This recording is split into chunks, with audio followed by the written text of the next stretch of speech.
Vous allez distribuer à chaque famille un cartable. C'est un cartable fourni avec les affaires scolaires, la papeterie, la trousse, tout ce qu'il faut à l'intérieur. Voilà, donc de bons cartables. 2000 cartables, c'est beaucoup. Jusqu'à maintenant, on est arrivé à trouver le budget pour acheter 650 cartables pleins. De la générosité, des talents et du cœur. C'est la sauce du jour sur studioqualita.com.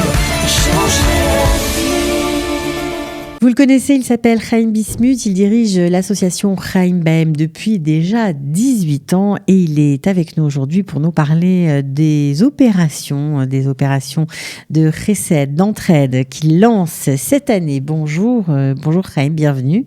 Bonjour Cathy, merci de nous accueillir. Toujours un plaisir de te recevoir. Alors, tu lances des opérations cette année, mais c'est pas forcément nouveau parce que tu soutiens les familles du sud du pays notamment depuis de très nombreuses années. Exactement. Il est vrai que les activités de l'association Chaim Bahem existent et sont très variées depuis plus de 18 ans. Et nous avons une zone de prédilection qui est le sud d'Israël, le nord aussi un petit peu, on va dire les villes qu'on appelle les villes en développement. À population en développement, ça fait déjà 45 ans qu'elles sont en développement, comme les villes de Dimona, de Yerouham, de Afula, de Ofakim, où d'autres activités de l'association aussi sont bien présentes là-bas. Donc c'est important que tu sois là aujourd'hui parce que tu as besoin d'un petit coup de pouce. Donc pour ceux qui nous écoutent, c'est toujours bienvenu et ceux qui ont envie de faire aussi une bonne action, c'est possible. Ceux qui veulent faire de belles mitzvahs et les faire avec nous sont les bienvenus. Et pour chaque mitzvah, évidemment, on a besoin, puisque c'est une collaboration, nous sommes les intermédiaires, nous sommes les messagers, les shlichim de ces personnes qui donnent un coup de main, qui font des dons. Mais si tu le permets, Cathy, je voudrais commencer. C'est un petit peu mon rituel quand je passe sur ton antenne. J'aime bien commencer une petite blague ou un petit mot d'humour. Allez, vas-y. Et en général, j'aime bien les mots d'humour qui touchent justement au domaine qui nous concerne, c'est-à-dire les familles défavorisées. Alors des fois, c'est comme la fameuse blague avec Kawito que j'avais bien aimé raconter. Des fois, l'humour est vraiment comique. Des fois, il est un peu noir. Des fois, il est un petit peu acide. Il y a un dicton que j'ai pris sur le livre de Arnold Mandel, qui avait écrit le petit livre de la sagesse populaire juive. Une perle, une merveille de petites brochures où donc on trouve des proverbes, des dictons, des paroles de sagesse. Et il y en a une qui touche un peu le domaine. J'aime bien toujours apporter une touche d'humour à ces activités qui sont sur le terrain vraiment tristes, vraiment grave, mais j'aime bien toujours assaisonner ça et garder une certaine proportion et savoir qu'il faut faire une mitzvah dans la joie. Donc, je me permettrai, selon ce fameux rituel, de citer un dicton qui dit qu'au bal, quand les filles pauvres veulent danser, l'orchestre arrête de jouer. Pourquoi ? C'est exactement ce que j'aime dans les métaphores et dans les dictons. C'est-à-dire qu'avec 6 mots ou 2 images, on a toute une philosophie, toute une pensée, toute une réflexion que l'on peut développer et que l'on peut approfondir. On va dire FM, comme on dit chez nous les Algériens, celui qui comprend, mais on va donner quand même un petit indice. On n'aime pas les pauvres. C'est-à-dire, il y a même un deuxième dicton qui dit, je comptais le garder pour la fin, c'est que le pauvre a faim quand il te voit. C'est-à-dire qu'il y a un statut du pauvre. On se sent mal à l'aise face au pauvre, à lui. C'est ça. Et aussi, des fois, on le maltraite parce que, et je le ressens par rapport à d'autres personnes, c'est qu'on a peur d'être contaminé. Ouais. On a peur, on n'approche pas le pauvre parce qu'attention, il va m'apporter le nars, il va m'apporter le mazalra. Donc les filles, quand les filles pauvres veulent danser, l'orchestre arrête de jouer, c'est-à-dire que pour elles, c'est pas la peine. Ouais, c'est moche. Voilà. Bon, alors nous, on va faire en sorte que tout le monde puisse aller à l'école. C'est pour ça que nous sommes là. Enseigneur, voilà. Alors, tu lances une opération cartable comme chaque année. Ça fait déjà 16 ans que ça dure. Oui. Donc, apparemment, il y a toujours autant de besoins. Oui. Et avec le corona, j'imagine que dans ces villes que tu as citées, Afula, Dimona, Ofakim, Yerouham, elles ont extrêmement été touchées par le chômage et que la reprise a dû être très, très difficile. Quand il y a eu reprise. Quand il y a eu reprise, on sait que sans rentrer sur le plan politique, sans toucher au plan politique, on sait que le gouvernement termine ce mois-ci ou va raccourcir le khalat ou le demi aftala pour certaines de ces personnes. Et il est vrai que même dans cette activité-là, comme la plupart des activités de Haïbem, on a ce qu'on appelle un éveil d'en bas. Itoreru dil tata, comme on dit. C'est-à-dire qu'il y a eu un besoin qui s'est fait ressentir et Haïbem a dit on est présent, on y va, on fonce. Mais enfin, les cartables, c'est quelque chose qui existe depuis longtemps. Mais c'est venu d'en bas, les cartables. C'est venu d'en bas aussi. C'est venu d'en bas aussi parce qu'on a été. Quand vous dites d'en bas, ça veut dire des familles défavorisées. Ça veut dire des familles, ça veut dire des bénévoles qui côtoient des familles dans leur quartier, dans leur propre rue, dans leur propre immeuble. Et à eux, on leur demande des cartables. Les services sociaux qui nous font un appel de pied ou qui carrément nous demandent de l'aide. Et il y a beaucoup d'associations qui aident beaucoup de villes.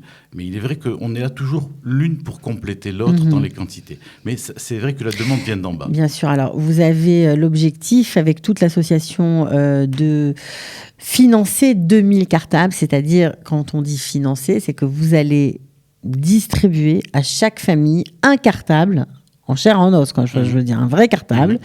C'est pas simplement de l'argent pour que les gens achètent. Non. C'est un cartable fourni avec... avec les affaires scolaires, la papeterie, la trousse, tout ce qu'il faut à l'intérieur. Voilà, donc bons cartables. 2000 cartables, c'est beaucoup. Oui. Vous en avez financé combien aujourd'hui ? Jusqu'à maintenant, on est arrivé à trouver le budget pour acheter 650 cartables pleins. D'accord, donc de beaux cartables. Il manque encore, oui, de beaux cartables, encore plus beaux que les autres années, paraît-il. Oui, cette année, on a voulu faire un petit effort supplémentaire et augmenter la qualité. On fait plusieurs sortes de cartables pour s'adapter à l'âge des enfants. Cette fois-ci, on a fait un effort supplémentaire pour s'adapter encore aux enfants en bas âge, c'est-à-dire Kita, Bet, Gimel, Dalet. On ne se rend pas compte, mais c'est comme un soleil qui rentre dans la maison quand on a plusieurs enfants, par exemple 2-3 enfants qui sont scolarisés et qui bénéficient des cartables de Haïbem. C'est vraiment une joie, une grande joie. Parce que pour les enfants, c'est aussi un redémarrage, la rentrée scolaire. On sait aller acheter les fournitures avec ses parents, c'est extraordinaire. C'est pas toujours possible. Ils l'ont pas. Voilà, donc là, de recevoir tout prêt un cartable tout neuf, c'est absolument génial. La joie des enfants. On a la fierté de l'enfant quand il va aller le 1er septembre à l'école avec un cartable neuf et avec une gomme qui est entière et qui n'est pas le tiers d'une gomme qui lui reste de l'année dernière. Non, ou rien, tout simplement. Il y en a qui arrivent avec rien, qui demandent à leurs voisins.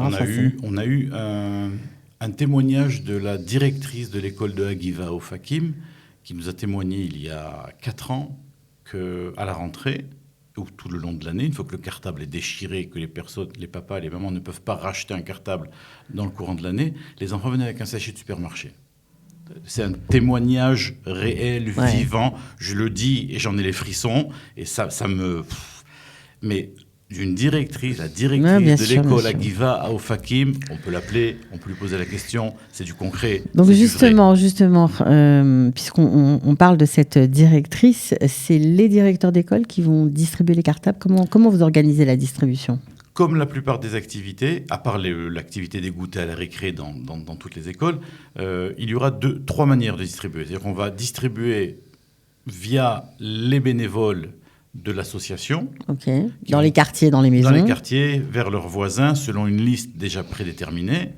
On va distribuer via les services sociaux et les mairies, avec qui on est en contact. On est en contact avec la maire de Yerouham, le vice-maire d'Ofakim, le vice-maire de Afoula, et aussi... Donc c'est eux qui prennent en charge la distribution. Avec leur liste. La troisième manière, ce sont des gens qui sont inscrits, bien sûr, sur les listes des services sociaux. La troisième manière, ce sont à travers les directeurs et les directrices d'école.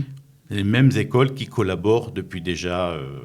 une très belle opération. J'espère vraiment que vous allez réussir à récolter tout le budget. C'est jusqu'à quand l'opération ? On voudrait terminer mi-août la distribution. C'est-à-dire à mi-août déjà offrir à toutes les familles le cartable. Ça nous laisse quelques semaines. Encore un petit peu. Voilà. Ce que je voudrais dire, c'est que les personnes qui veulent aider...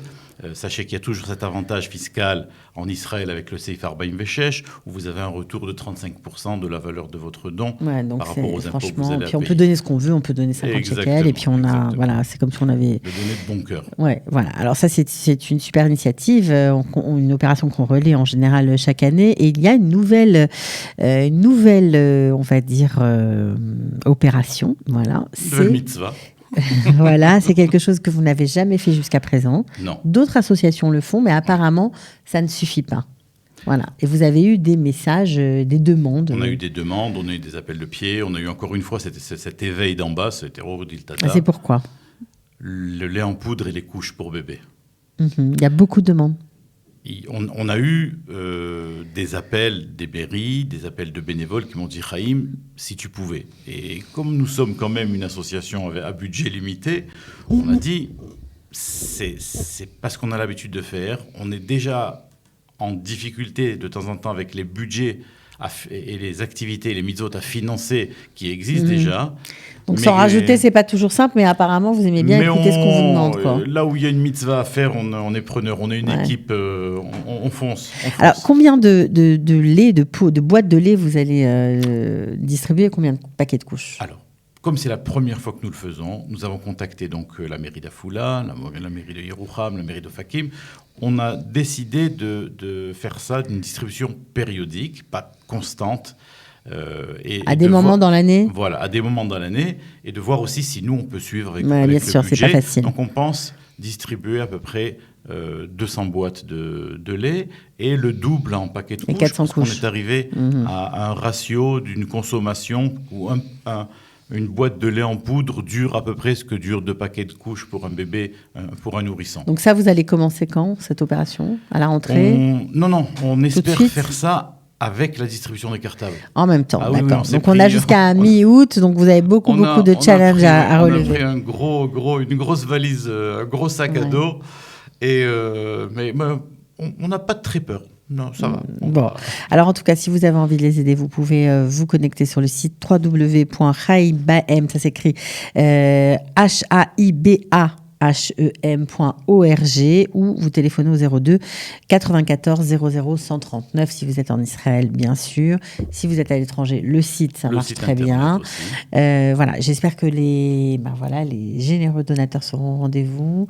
Vous cherchez encore des bénévoles ou pas pour vous aider pour la distribution des cartables, on voudrait bien, parce que quand même se balader jusqu'à Afula, Dimona, Yerouham, la région de Binyamin, Jérusalem, Beth Shemesh. Il y a aussi des bénévoles peut-être même dans la région pour vous aider. Avec des véhicules utilitaires qui appellent le numéro, et on se fera un plaisir de les recontacter, et ils feront une très très belle mitzvah. Bon, voilà, c'est dit, je pense que c'est entendu. Chaim Bismuth, merci. Merci pour votre accueil. On vous souhaite vraiment de réussir ces 2 très belles opérations, et puis toutes les opérations que vous allez mener pendant l'année, évidemment, que des bonnes choses. Merci beaucoup. Ciao. À bientôt. De la générosité, des talents et du cœur, c'est la sauce du jour sur studioqualita.com.